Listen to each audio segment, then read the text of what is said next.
মেসক সুন্নতের একটি গুরুত্বপূর্ণ বিষয়।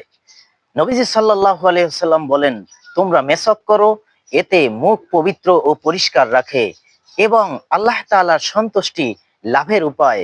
এছাড়াও প্রিয় নবী আরো বলেন, আমার কাছে যখনই জিবরাইল আলাইহিস সালাতু ওয়াস সালাম আসতেন তখনই মেসক করার উপদেশ দিতেন।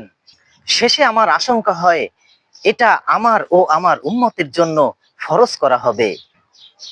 আমি যদি আমার উম্মতের কষ্টকর হওয়ার আশঙ্কা না করতাম তাহলে তাদের জন্য ফরজ করে দিতাম। আমি এত বেশি মেসক করি, আমার মাড়ির দাঁত ক্ষয় হওয়ার আশঙ্কা হয়। প্রিয় ভাই, প্রিয় নবী সাল্লাল্লাহু আলাইহি ওয়াসাল্লাম এত গুরুত্বপূর্ণ একটা কথা বলেছেন মেসওয়াক নিয়ে। আসুন আমরা রাসূল সাল্লাল্লাহু আলাইহি ওয়াসাল্লামের এই গুরুত্বপূর্ণ সুন্নতটা আমল করি। ধন্যবাদ।